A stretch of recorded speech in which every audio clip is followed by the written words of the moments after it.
Guys, it's that time again. It's Allison Unfiltered, and this is going to be part two with my friend and colleague, Kristie Wolbers. She's an RN, and we're going to go a little bit deeper today into, we talked last week about Ozempic and the damage it's doing to your pancreas and making your pancreas go on unemployment, the whole nine yards. And Kristie mentioned something about, uh, well, first and foremost, thank you for being here, Kristie.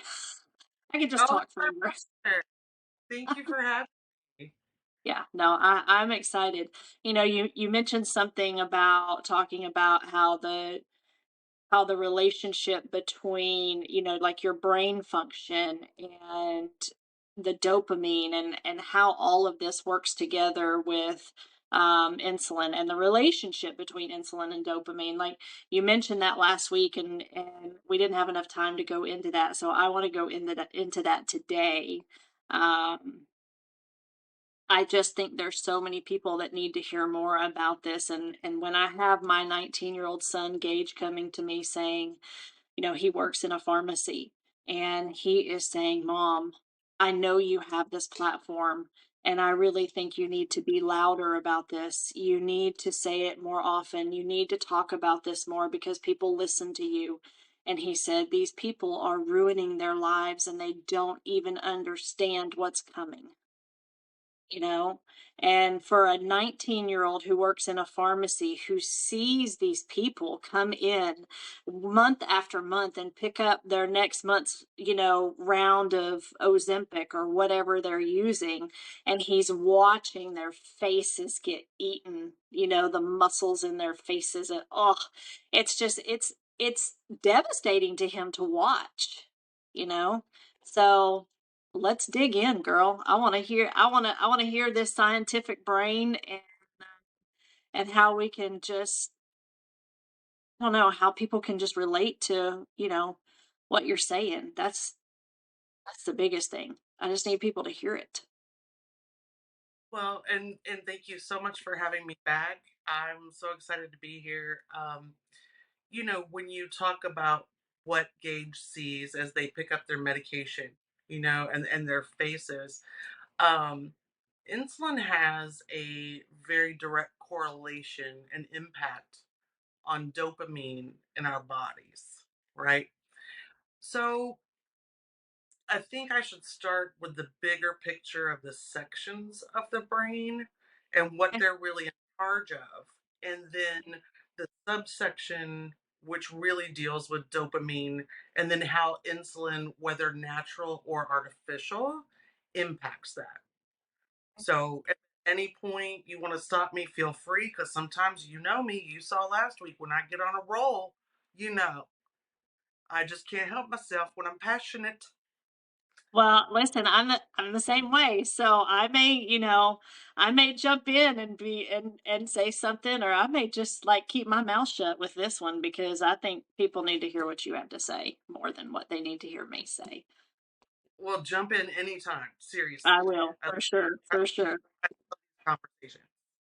for sure. But to be honest with you, there are three main sections of the brain, and there are subsections of those, of course. But I don't want to get too technical here. Okay. But the main portion of your brain that is in front and probably two-thirds of the way back, that's your cerebrum, right? That's what they call the frontal cortex. And that's where our memories are stored. That's where we experience feeling, but also thinking, right? That's where our problem solving comes in. That's where our interpretation of our lives around us happens. So that's why when you see people with brain injuries, specifically to the frontal lobe, the rationale, their speech, everything, their memory goes, things like that, right? Then you have the brain stem in the very back. Thank God he did not put us in control of that. That's where heartbeat, breathing, digestion, coordinating messages to the spinal cord and the rest of the body happen without our conscious knowledge. And like I said, we're very grateful we don't have control over that. Yes, for Okay. sure. And toward the back is the cerebellum, and that's in charge of coordination and balance. And it's a small section between the main, cerebrum, right? And so the danger comes in when we are extremely intelligent, right? In that front section of our brain, because what happens is in the central part of the cerebrum, there's a subset, and it's the limbic system. Okay. Spell that. Limbic.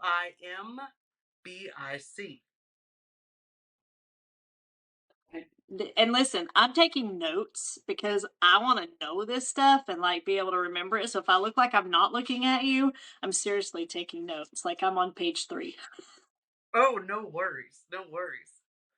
Um, so with the limbic system, that is our main source of things like reward system, ding ding ding, dopamine, our fight or flight for survival.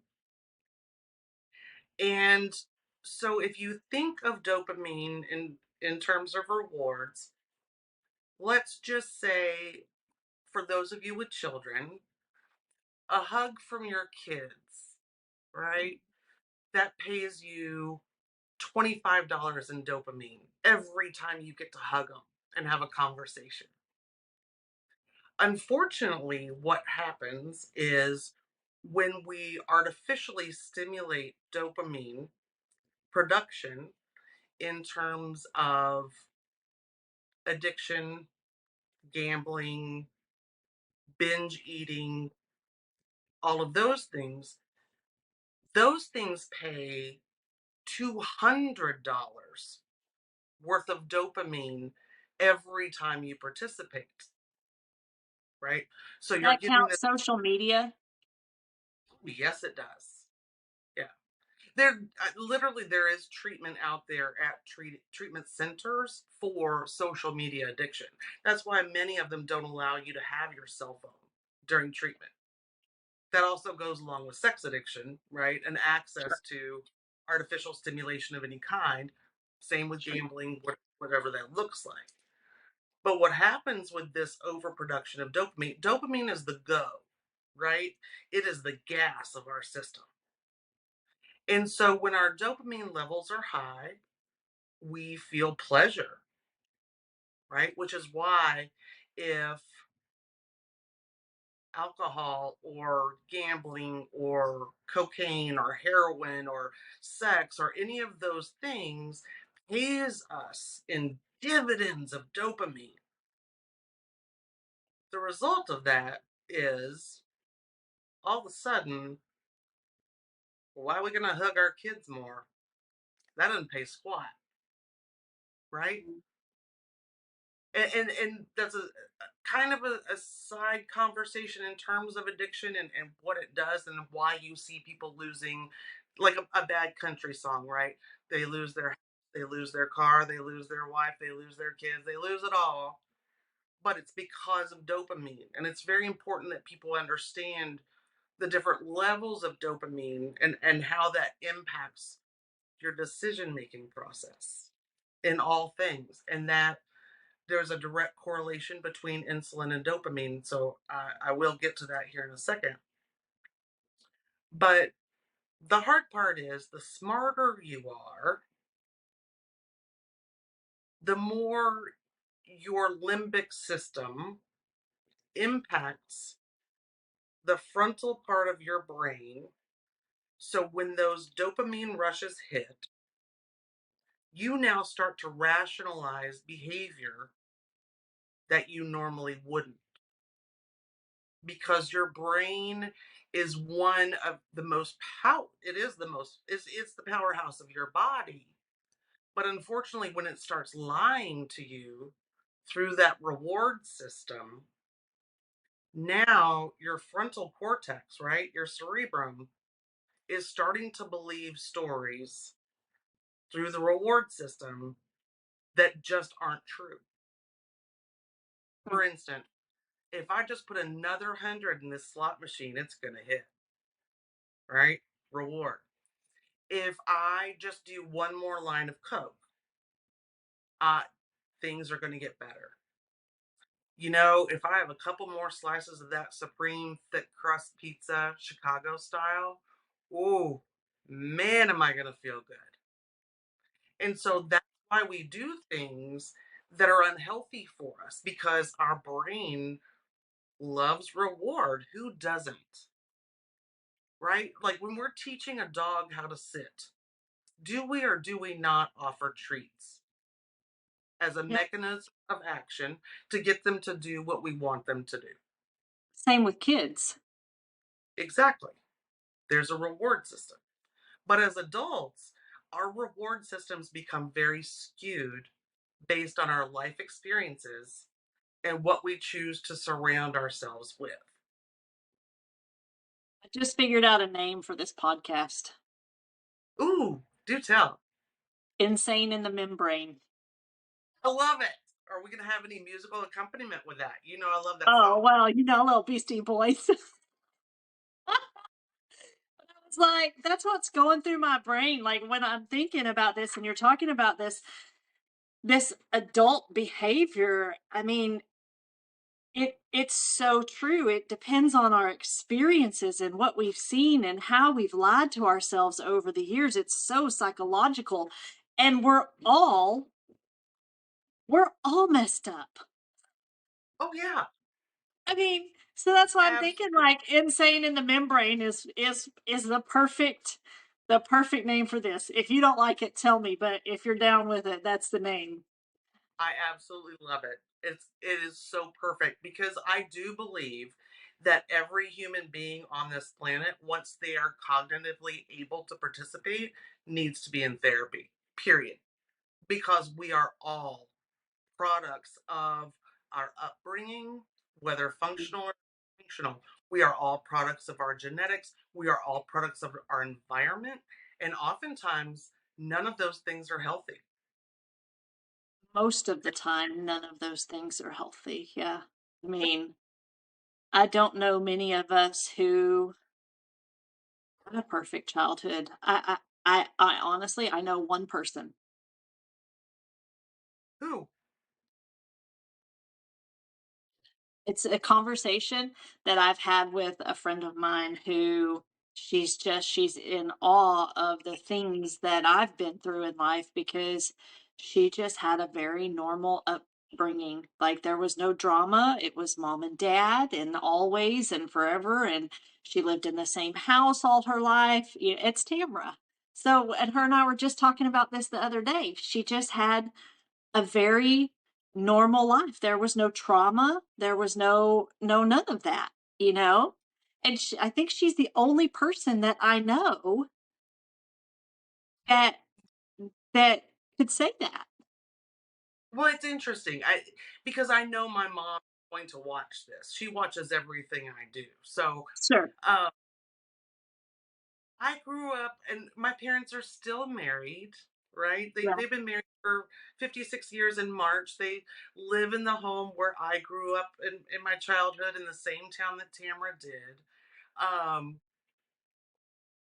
Brother, there's that hometown feel, and my parents both worked and blah blah blah. But I gotta say, kudos to Tamara, because trust me, I know I feel better going to therapy. Whatever that looks like, whatever what may look like perfection on the outside isn't always what happens on the inside. And part of that too, True. again, is our brains in those developmental years, right? Sure.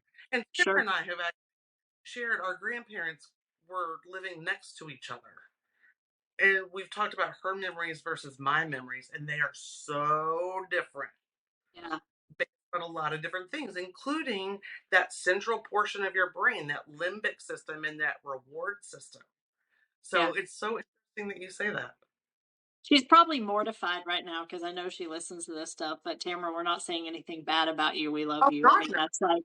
that's like, No. I mean, It you becomes know,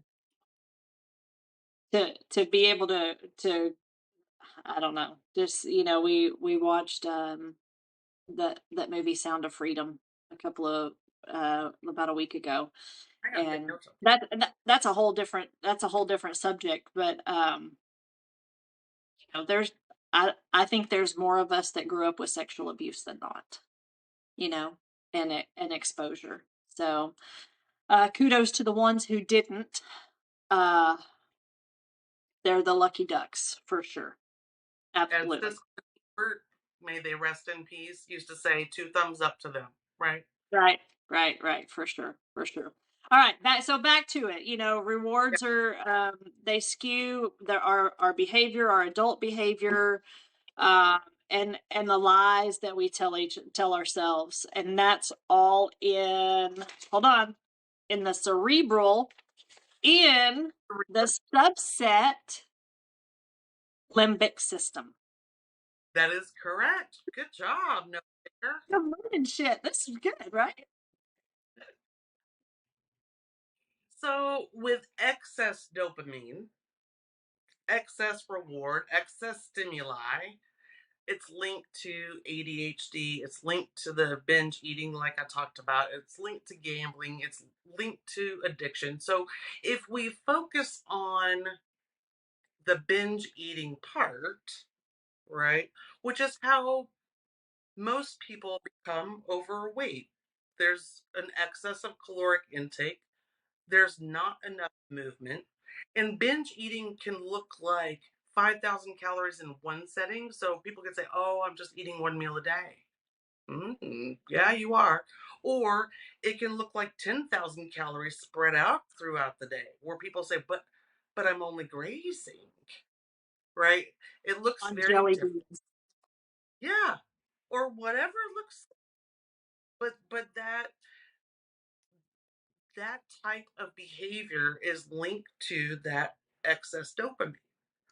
And so, what helps us with decreasing that dopamine in terms of our caloric intake is insulin, which is great with someone with a normally functioning pancreas, right? That's the way that it should be controlled. It's kind of like, in the afternoon, like let's say you go to lunch and you have a great meal of Mexican food, because you know me, I love the chips and queso, nom nom nom nom nom, right? All And over it it. feels so good at the time. Like, give me more, give me. And then 2 hours later, I I am bloated. I am tired. Do not speak to me. I'm irritable. I want a nap because my pancreas functions normally. And because of the increased dopamine that was produced by that meal, my pancreas is double hitting it hard, dumping out that insulin, right?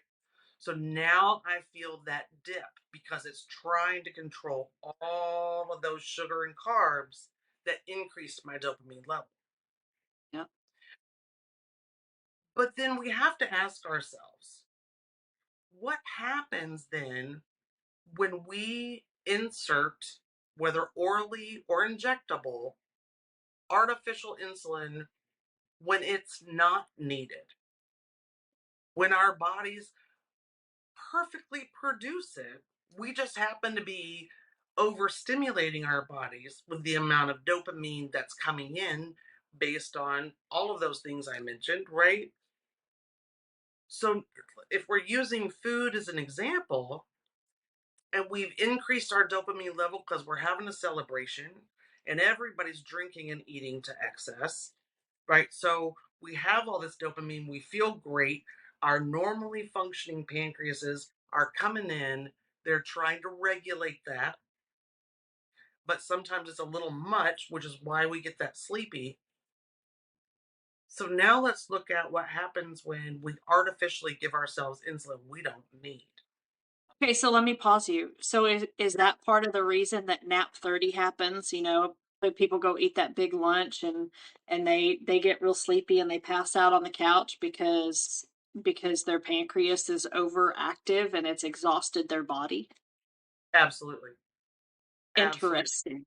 You're overtaxing it. Whereas if you're fueling your body with unprocessed things that your body knows what to do with, if you're fueling it every 2 to 3 hours with the things that you can call it God, universe, Buddha, doorknob, like we talked about last week, I don't care what it is. But if you're fueling it appropriately with the appropriate things, you don't get that afternoon dip, right? That's true. It, it's 100%. it's homeostasis, and we're able to function as normal human beings should from the moment we wake up to the time we go to bed. Our sleep is regulated, sleep wake cycles in that brainstem part that we have no control over, thank God. All of those things naturally occur when we are fueling our brains and our bodies with things that are not in excess and are naturally occurring so that our body seriously knows what to do with them. Right. But when we're not, I mean, I'm sorry, but as much as I love it and as much as I enjoy it on an occasion, our bodies were not designed to process, you know, um, deep fried. I mean, tortillas deep fried in canola oil, peanut oil, any of that stuff, and then pile on top of it a lot of pasteurized processed cheese I'm with thinking delicious. about a chimichanga right now. Dude, I'm thinking mac and cheese myself. That's my love language, right? Right? Yeah, you could talk dirty to me with some mac and cheese too. I'm down. Exactly, exactly. Yeah, for I swear, sure. my mom would call me in college and say, "What are you doing?" And I'd say, "Making mac and cheese." She'd say, "Oh, what's wrong?"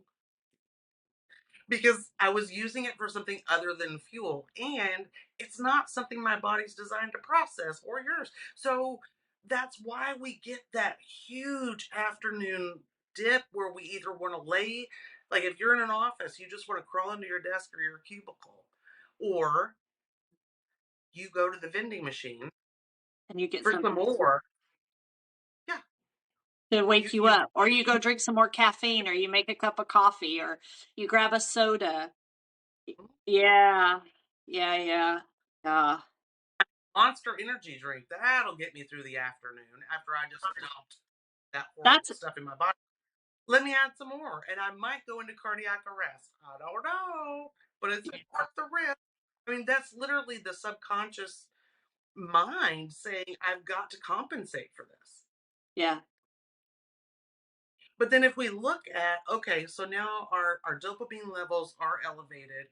Our natural production of insulin is supposed to, kind of even keel that out. Now we're looking at Ozempic, Monjaro, other medications that are quickly being FDA approved, right? As we talked about last week, we're looking at people jumping on a bandwagon for money making purposes, not caring about the general health of the public and what it's going to do later on. Yeah. So artificially inserting that extra insulin into a body that doesn't need it. We are artificially now significantly lowering dopamine levels.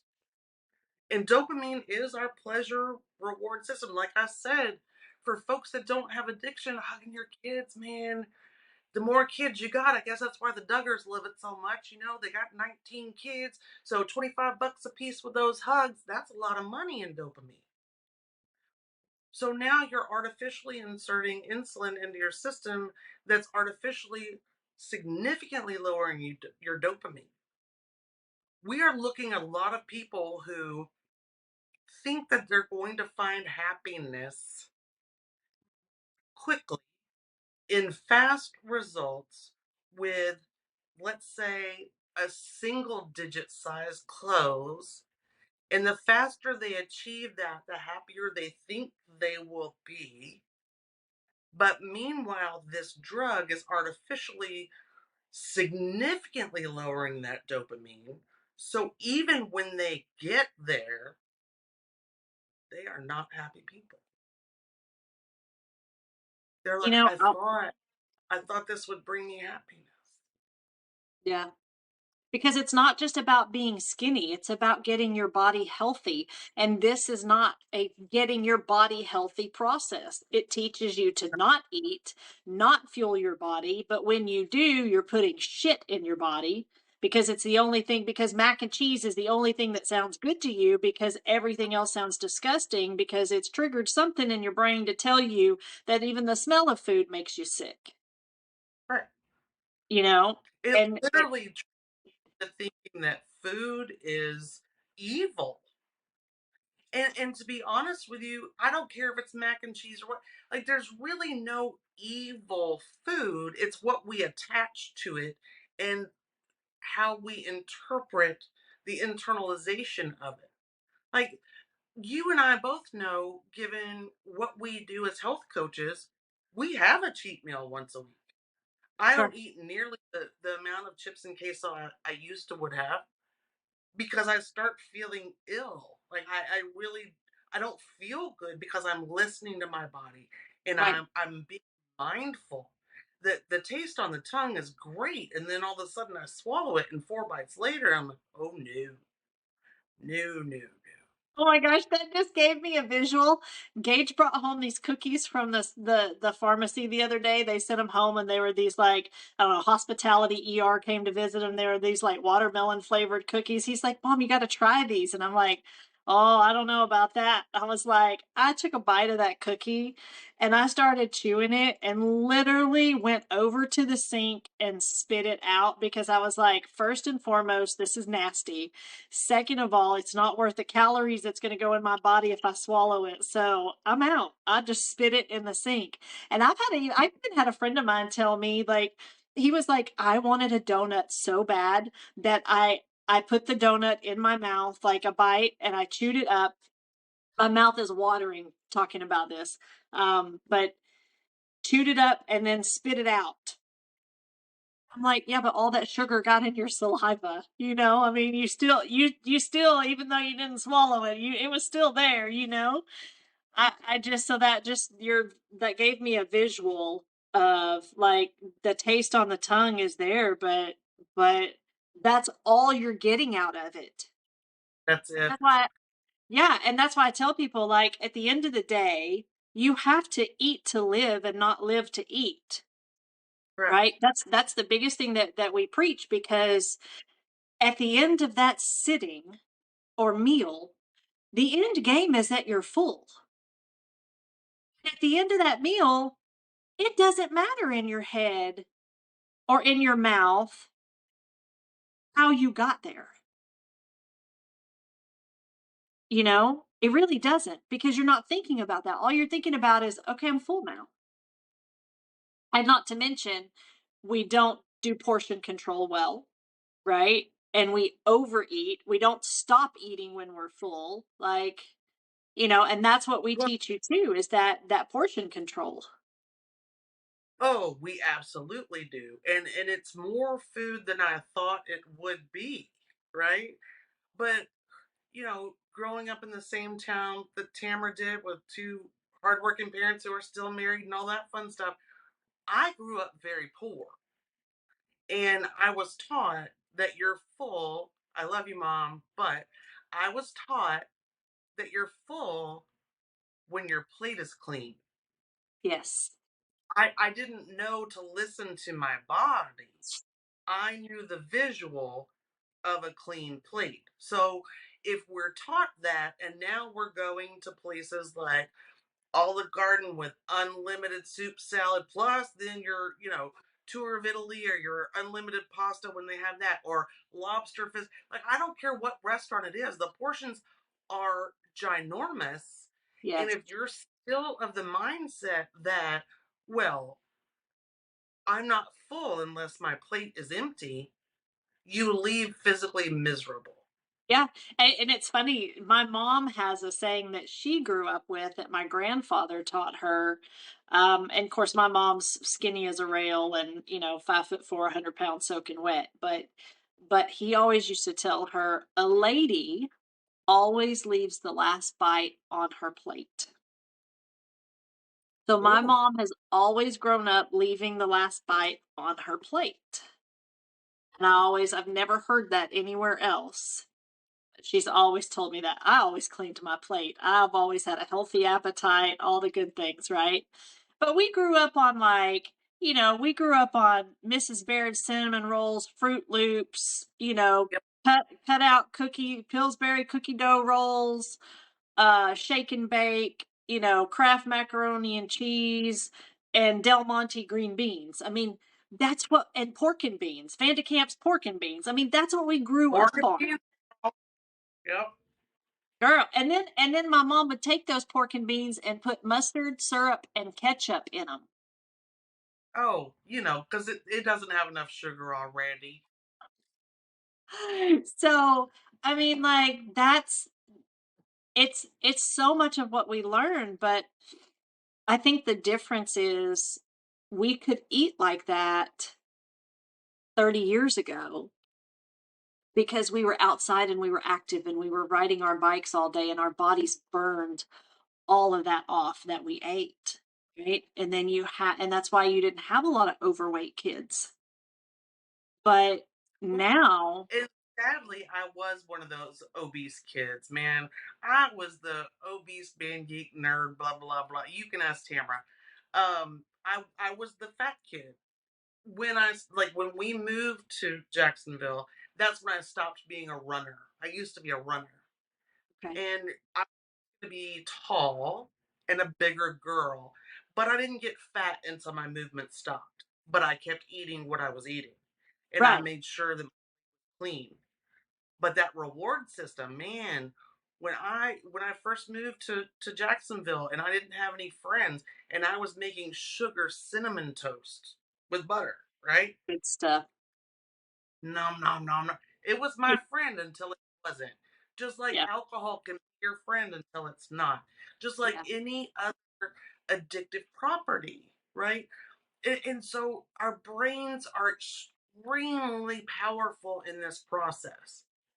So last week, when I talked about the fact that some of my female clients who came in on an inpatient basis for alcohol use disorder detox, they had had gastric bypass because they hadn't dealt with here and they hadn't dealt with here.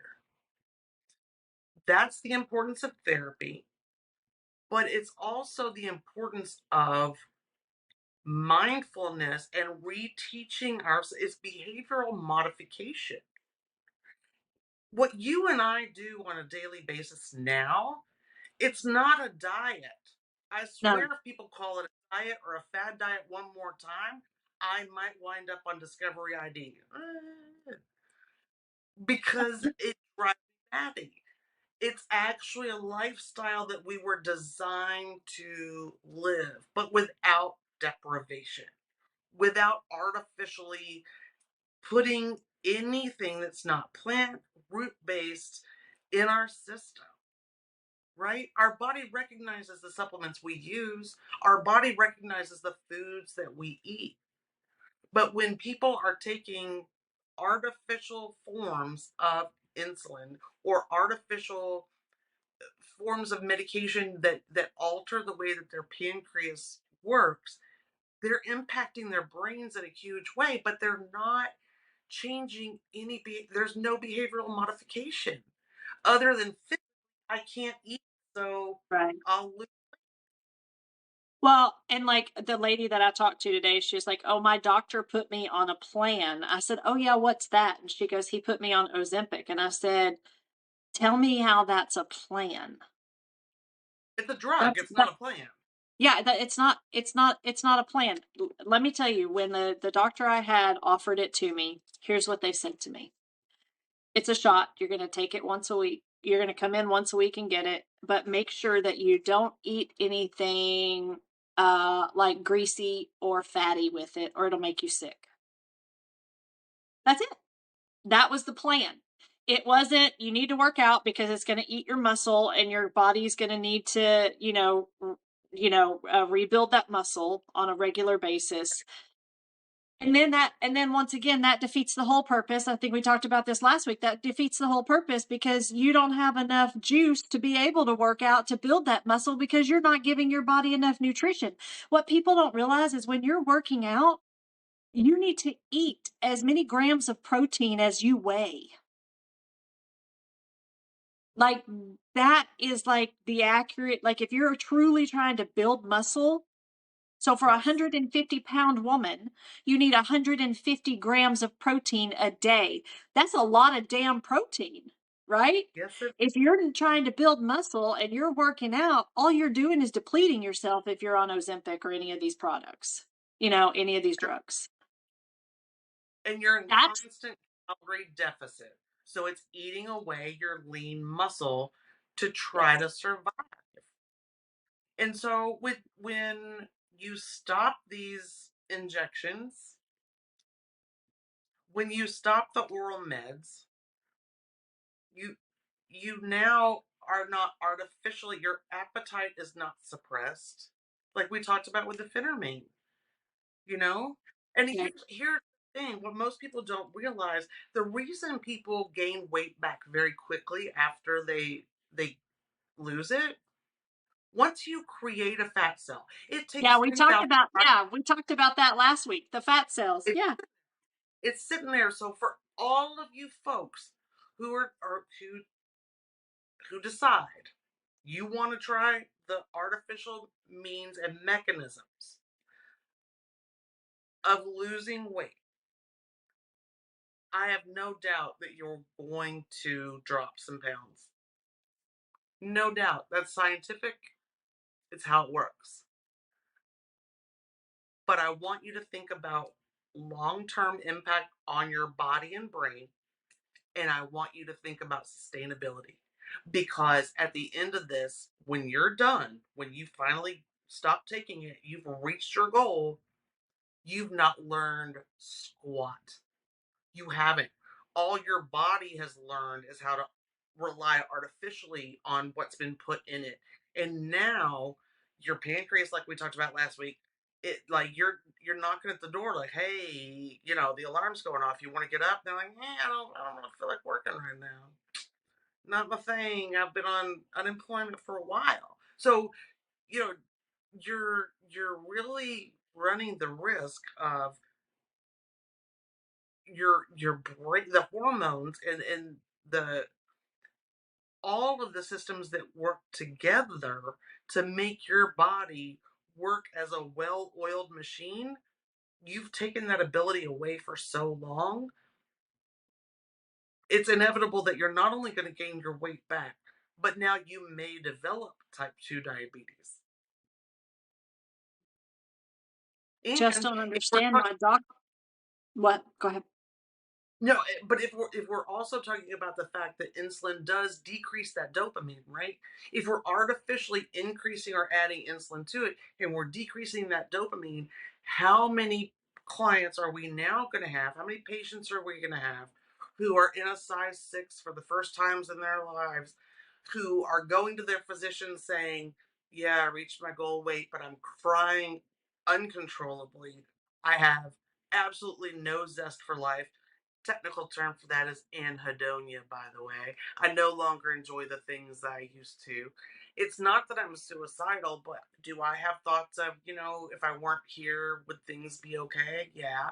Now, how many people are we going to put on antidepressants as a result of not having enough dopamine because they've had an excess of artificial insulin? And that's going to automatically make them gain weight. Yes. So what we have here in the pharmaceutical industry is a hamster wheel, baby. That's what we got going on. So we're gonna help them lose weight artificially, but you catch up on the tail end. You guys over here, I'm not gonna name that. Never mind. I started to name companies, but like they will feed off of one another, and it will perpetuate the pharmaceutical industry, the income that they make, and it will perpetuate all of us as human beings of never being satisfied with where we are now, with the amount of food we've had to eat, with the size we are now, and with the reward of just freaking hugging the kids or getting a lick on the face from your dog. Like that's where we're coming to. And I just hit a sore spot with the pup. You know, I know I mentioned this last time, but you have to wonder if this is just part of the population control uh, game, you know, because there's people that are going to lose their lives with this. You know, Oh, there's people that aren't going to pay attention to the fact that they're type 2 diabetic now, and what happens when they can't get the insulin? Do you know what I'm saying? right. Like, what Yeah, happens when they can't get the medication? What happens when they can't get the insulin for their type 2 diabetic? Because all the people that want it for weight loss that are ruining their bodies, because that's what's happening now. There's a shortage. there is a significant, severe shortage. Okay, so I have a question for you, and it's something that I'm curious about because I've had it said to me before. Okay, I've lost 75 pounds with Xyngular. I've kept the weight off for the most part, but I've bounced here and back and forth to between. I've never gained more than 15 pounds back. Um, but anyway, that's a whole nother show. That was just because I was sad and ate whatever I wanted after my grandmother died. But when I went in to talk to the doctor, her words to me were, "You're insulin resistant." And I'm like, okay, I'm I understand that my BMI is, I probably still could lose 20 pounds very easily, right? 20, 30, maybe, if you look at my BMI. Okay. The I BMI like to have, accurate scale, but okay. I agree. I agree it's not, but based on the BMI, that's what they base your, um, that's their measuring stick, for Mhm. lack of a better term, right? Yeah, And it's productivity. crap because your BMI doesn't even take into account the muscle I've built in the past 4 or 5 years working out, Right. right? So I weigh about 3 pounds more right now than I did at my lowest weight with Xyngular, but I am smaller. Like, those clothes that I had then are big on me now. Um, So you can't go by that. But here's my this is what I hear when someone says insulin resistant. Okay.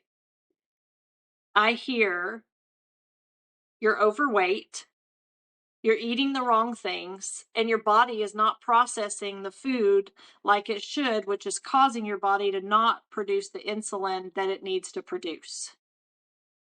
Or the insulin that it's producing is ineffective for what your intake is. Okay. So Yeah. so with that being said, you know, I think PCOS falls in this line as well, right? You have a lot of women who say I have PCOS. Well, if you look at them, they're overweight, right? Yes. Yes. Same thing with a lot of autoimmune diseases.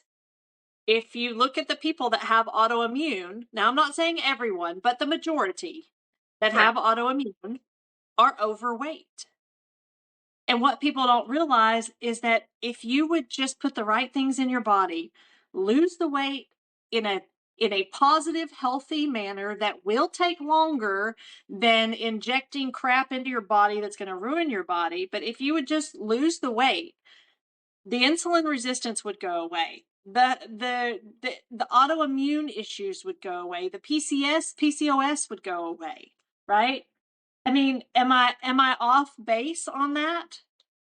You're not off base on it. I think there's going to be exceptions to every rule. By all, 100%. right? 100%. But for the majority of people, if you are fueling your body with the things that were intended for it, like at a mitochondrial level, in cellular function, if you are doing that and you are getting some, even if you don't have any movement, you're still going to be processing at such a higher rate that you will naturally lose weight in a way that's not detrimental to your body, in a way that Right. you don't get Ozempic face, that you don't get Monjaro butt, in a way that you don't have to rebound from because it's sustainable, because it's a way of life.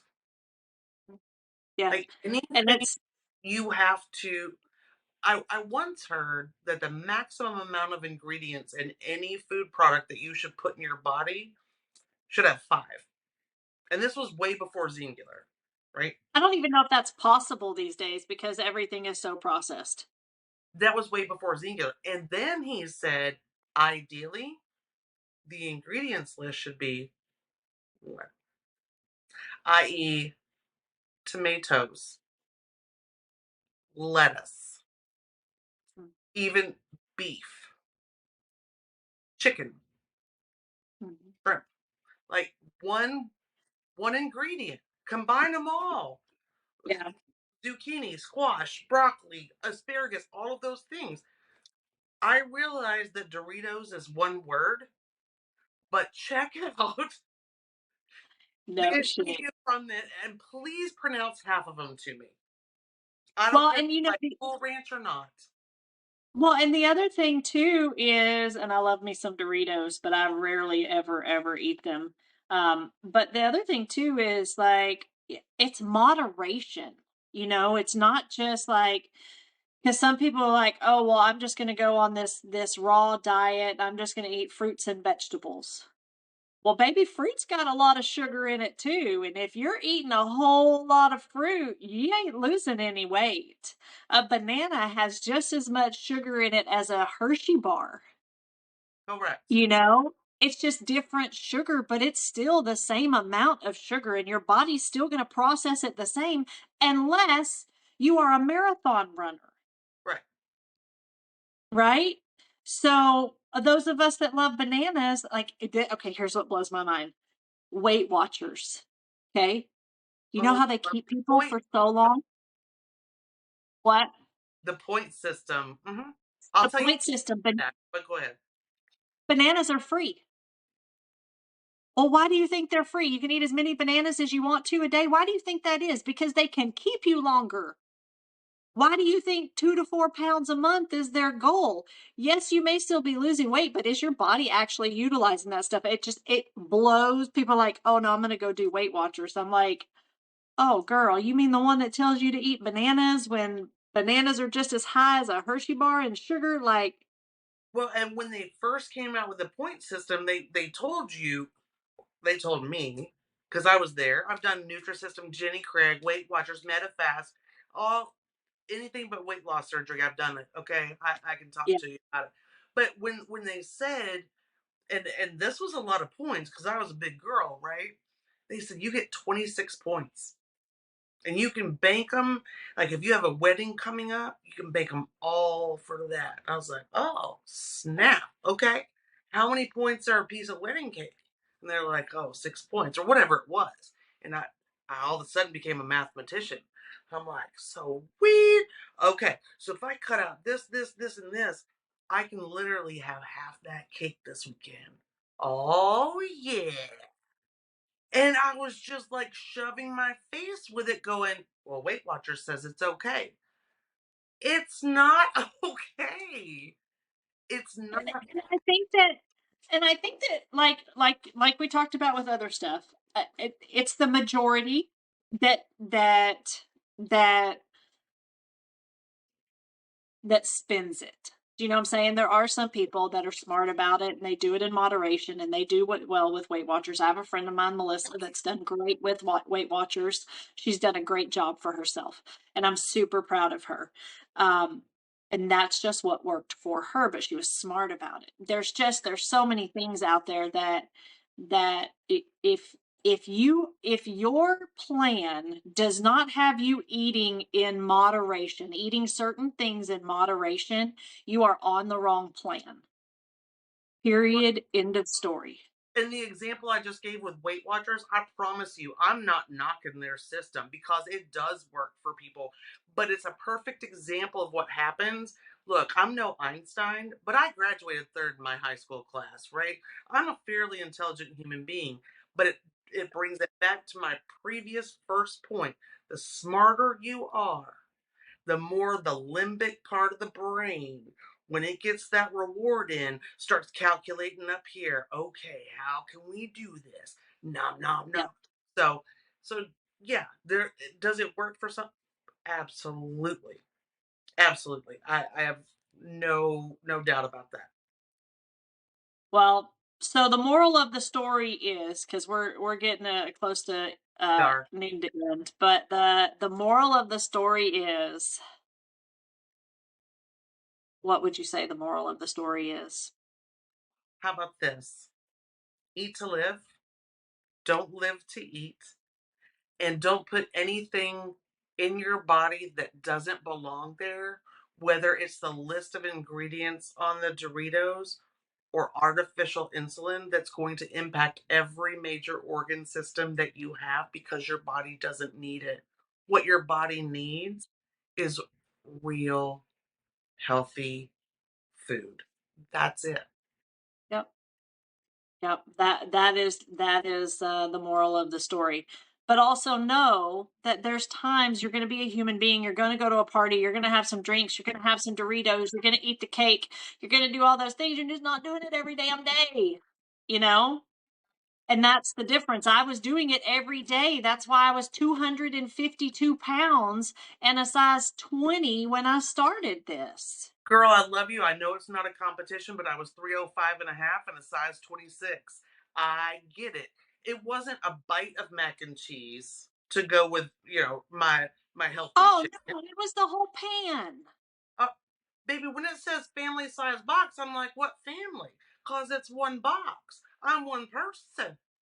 I don't know what the rest of the family's gonna eat, but that's mine, you know? Right, right. It's up 100%. here and it's in here. It's changing all of this, and then this will change. Yeah, 100%.